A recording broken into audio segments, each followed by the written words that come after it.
TVK தலைவர் திரு விஜய் அவர்கள் 200 ரூபாய் கூலி பாய்ஸோடைய என்ன தேர்றாங்க 4 சம்பிரதாயத்தை பத்தி சொல்லியிருக்காங்க. அதை கேட்டுவாங்க. சம்பிரதாயத்துக்காக ட்வீட் போடுறதும், சம்பிரதாயத்துக்காக அறிக்கை விடுறதும், சம்பிரதாயத்துக்காக நானும் மக்களோட மக்களா இருக்கிறேன்னு காட்டிக்கிறதும், சம்பிரதாயத்துக்காக மழை தண்ணியில நின்று போட்டோ எடுக்கிறதும் எனக்கு அதுல கொஞ்சம் கூட உடன்பாடே இல்ல. 200 ரூபாய் கூலி பாய்ஸோட சம்பிரதாயத்தை வெறும் விஜய் அவர்கள் மட்டும் சொல்லல, மக்களும் சில கருத்துக்கள் சொல்லியிருக்காங்க. அதையும் கேட்டுவாங்க. ஸ்டாலின் தான் வந்தாரு, நீச்சல் அடிக்க உச்சாருன்னு விட்டு செஞ்ச நாளா ஜனங்க இவ்வளவு லோட் போட்டு கிடக்குறோம் தண்ணியில. பொம்பளைங்க பசி தோத்து கையாந்துறோம். அது அவரு தொகுதி, அவரு பாப்பாரு முதலமைச்சர். இந்த தவறு வந்தாரமா வந்திருப்பாருக்கா, கட்சிக்காரங்க வீட்டுக்கு மணிக்கு வந்து போய் பார்த்துட்டு போயிருப்பாரு. ஒரு ஈ காக்கா வரலன்ற முதலமைச்சர் வந்தாரா? ஒரு ஈ காக்கா கூட வரல. நான் மட்டுமல்ல, நீங்க ஒவ்வொருவரும் ஐ டோன்ட் கேர் என்று சொல்லி நகர வேண்டும். இப்படி பல சம்பிரதாயம் தமிழ்நாடு அரசியல் போயிட்டு இருக்குங்க. அதுல நாங்க வரிசையா ஒரு 3 சம்பிரதாயத்தை எடுத்து வச்சிருக்கோம். அதுல முதல் சம்பிரதாயம் என்ன அப்படின்னா செங்கல் சம்பிரதாயம். டேய், இங்க செங்கல் சைக்கோன்னு ஒருத்தன் இருக்கிறான். செங்கலை எடுத்து உசு உசுன்னு மூஞ்சிலே விடுவான்.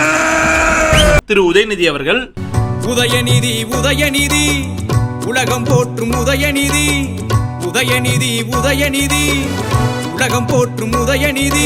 இரண்டாவது சம்பிரதாயம் என்னன்னா மது ஒழிப்பு சம்பிரதாயம். திரு திருமாவளவன் அவர்கள் கட்டி நம்ம வாய பொத்தி குனிஞ்சி நின்னதெல்லாம் தம்பி அந்த காலம், இப்ப தோள தட்டி வேட்டி வரிஞ்சி கட்டி மீச முறி. இது சாதாரண மண்ணு கிடையாது, திருமா மண்ணு. எல்லாத்துக்கும் மேல ஒண்ணு சொல்றேன், இன்னைக்கு சொல்றேன், இது திருமாவளவன் மண். இதுல 3வது ரொம்ப முக்கியமான ஒரு சம்பிரதாயம் அப்படின்னா ட்விட்டர் சம்பிரதாயம். திரு டிவிகே தலைவர் விஜய் அவர்கள் சார் வடகரியாலும் போலாகுது. வாங்க இந்த 3 சம்பிரதாயத்தை பத்தி பயணிப்போம். முதல் சம்பிரதாயம் செங்கல் சம்பிரதாயம். இது நம்ம திரு உதயநிதியோட சம்பிரதாயங்க. அதாவது வீடு கட்டுறவங்க கூட ஒரு வாட்டி தாங்க செங்கலை யூஸ் பண்ணுவான் இந்த பாவி. ஆனா இவர் ஓட்டு கேட்கும் போது ஒவ்வொரு வாட்டியும் செங்கலை யூஸ் பண்ணி இங்க தாலியா இருக்கிறாங்க. வீடியோ நீங்களே பாருங்க. இதுதான் அதிமுகவும் பாஜகவும் மதுரைக்கு கட்டி கொடுத்த எய்ம்ஸ் மருத்துவமனை. இதுதான் இருக்கு. 2014 வந்தாரு மதுரையில எய்ம்ஸ் மருத்துவ கல்லூரி கட்ட போறேன்னு அடிக்கல் நட்டு போனார். ஒரே ஒரு செங்கல் தான் இருந்துச்சு. அந்த செங்கலையும் நான் தூக்கிட்டு வந்துட்டேன். நீ என்னடா நாட்டு சுதந்திரத்துக்கடா போராட்டு போன லவடிக்கப்பால் திருட்டு போயண்டா நீ ஒரு திருடன். பாத்தீங்களா, இதுலயும் ஊழல். செங்கலை திருட்டு வந்திருக்காரு சொல்ல. சரி, அவங்க எய்ம்ஸ் மருத்துவத்தை கெட்டாங்க, கெட்டாம போட்டு இருக்கட்டும். நீங்க என்ன சார் பண்ணீங்க? நீங்க என்ன பண்ணீங்க? உங்க தாத்தாவுக்கு 100 கோடி செலவுல தாத்தால பேனாவை கெட்ட போறேன்னு சொன்னீங்க பாத்தீங்களா? மக்கள் எங்களுக்கே விபூஜடிக்க பாத்தீங்களா? உனக்கு எதை பத்தி அக்கறை இருந்திருக்கு? உனக்கு எதை பத்தி அக்கறை இருந்திருக்கு? உங்களை கடற்கரையில புதைக்க விட்டதே தப்பு, தெரியுதா? கடற்கரையில புதைக்க நீ இங்க மாதிரி பேனா வை, ஒரு நாள் நான் உடைக்கிறேன் பாருங்க. சரி, அது இருக்கட்டும். ரீசெண்டா அம்பேத்கர் புத்தக வெளியீட்டுல விஜய் அவர்கள் ஒரு தாக்கியிருப்பாங்க உங்கள. அதுக்கு ரிப்போர்ட்டர் உங்கள்ட்ட ஒரு பதில கேட்டிருப்பாரு. அதுக்கு நீங்க என்ன சொன்னீங்க?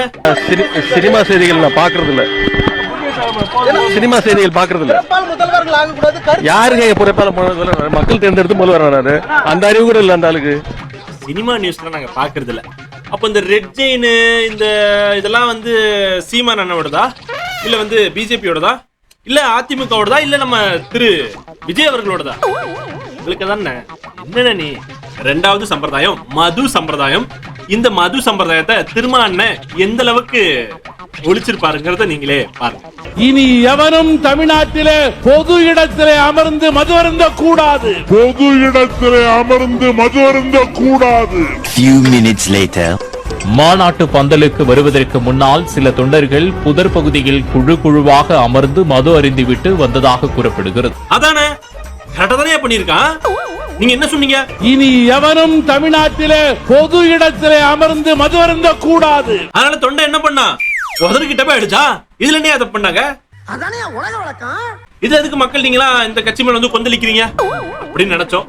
ஆனா இந்த கட்சியோட தொண்டை ஒருத்தன் மதுவை பத்தி எந்த அளவுக்கு கொந்தளிச்சு பேசுறாங்கறத நீங்களே பாருங்க.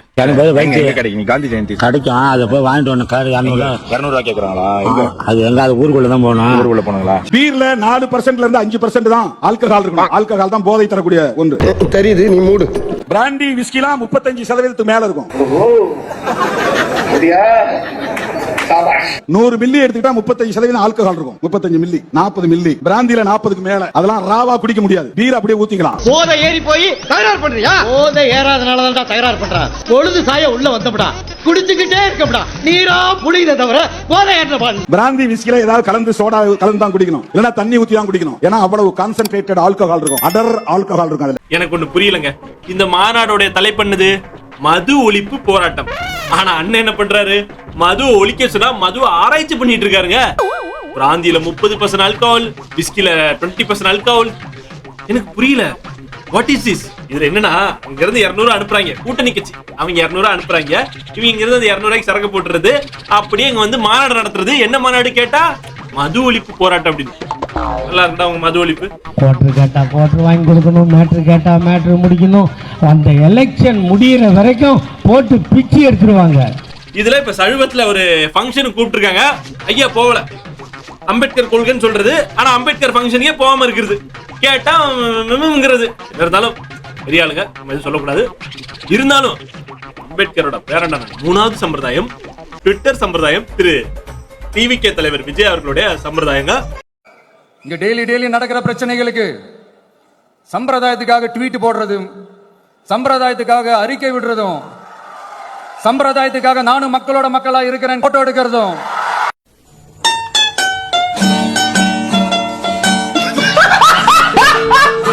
அதாவது எப்படி சொல்றது, என்னோட கரியரின் உச்சத்தின் என்னோட கரியரின் உச்சத்தில் ஒருத்தர் வந்து விட்டு அரசியலுக்குள்ள வந்திருக்காரு. அப்ப அவர் நம்ம எந்த அளவுக்கு சப்போர்ட் பண்ணுங்க? சப்போர்ட் பண்ணுமா இல்லையா? ஆனா சப்போர்ட் பண்ணலான்னு போகும்போது தான் அண்ணன் ட்விட்டர்ல ட்விட்டா போட்டு தள்ளுறாரு. இத பார்க்கும்போது தான் பயமா இருக்கு. அண்ணன் எதுவும் பண்ணுன ஏதாவது பேச. இந்த ரஜினி முருகன் எல்லாம் இருப்பாங்களா 3 பேரும். அந்த 3 idiots இப்ப பேச சொல்லு பங்கு. யோ இப்பவாது 2 வார்த்தை பேசுங்கயா. பஞ்சாயத்து ஃபைனலுக்கு வந்துருச்சு. இன்னமும் பாயிண்ட் வரட்டும்ங்கறீங்க. ஏதாவது பேசுங்கடா. பாயிண்ட் வரட்டும் மாதிரி அண்ணன் ட்விட்டர்ல ஏதாவது ஒரு பிரச்சனை நடக்கணும் நான் ட்விட் போட்டு விடுறேன். சரி ஹெல்ப் பண்ணலாம் போனா ரைஸ் பேக் கொடுத்துட்டு இருந்தாரு. அங்கேயே பெரிய மக்கள் எல்லாம் தெரியல. ஏதோ ஒரு 5-6 பேர் கொடுத்த மாதிரி தான் தெரியுது. அண்ணனுடைய கடைசி ஒரு கூட்டமான மக்கள் வந்து மாநாட்டுல மட்டும் தான் பார்த்தேன். அந்த மாநாட்டுல வந்த மக்களுக்கும் ஒரு வாய் சாப்பாடு போடல. ஏன்னா விஜயகாந்த் அவர்கள் வரும்போது இதை விட அதிகமான கூட்டம் சொல்றாங்க. அப்ப சோசியல் மீடியாலாம் கிடையாது. அவங்களுக்கே விஜயகாந்த் அவர்கள் சாப்பாடு போட்டிருக்காங்க. ஆனா அண்ணன் விஜய் வந்து இன்னைக்கு 200 கோடி 150 கோடி 70 கோடி எல்லாம் வாங்குறாரு. அண்ணன் போட்டிருக்கலாம். ஒரு டீ குடிக்கவே வக்கு இல்ல. நீங்க பிரியாணி சோறு போடுவேன்னா எந்த ஊர்லடா நியாயம்? இன்னொன்னு வந்து சரி இவர் வந்து சம்பிரதாயம் எல்லா கட்சியும் சொல்றாரு. இவர் அந்த சம்பிரதாயத்தை ஃபாலோ பண்றாரு கேட்டீங்கன்னா இல்ல. அத பத்தி விஜயே அந்த அம்பேத்கர் புத்தக வெளியீட்டுல சொல்லியிருப்பாரு. அவர் சொன்னனால தப்பிச்சிட்டாரு. இல்லைன்னா அதையும் போட்டு ட்ரால் பண்ணிருப்பாங்க. ஏன்னா அவரும் சம்பிரதாயத்துக்கு இப்படி ட்விட்டு தான் போட்டுட்டு இருக்காரு. என்னைக்கு இறங்கி வேலை செய்ய போறாரோ தெரியலங்க. பட் என்ன பண்றது, நம்மளும் சம்பிரதாயத்துக்காக சில நேரத்துல அந்த மாதிரி செய்ய வேண்டியதா போயிடுது. விஜய் வந்து எங்களுக்கு ரொம்ப நம்பிக்கை இருக்குங்க. 2026ல விஜய் கம்பேக் கொடுப்பாருங்க. லியோ 2 ஒரு படத்தை கொடுத்துட்டு. ஓகே, சோ இந்த வீடியோ முடிவுக்கு வருது. லியோ 2ல உங்க எல்லாத்தையும் சந்திக்கிறேன் நான். ஆனா என்னண்ணே கடைசியில டிவிகே தலைவர் விஜய் அவர்களே தாக்கி பேசிட்ட. என்ன நாங்களும் வாங்கிட்டோம்ல, அவ்வளவுதான்டா. இனிமே உதயநிதி உலகம் போற்றும் உதயநிதி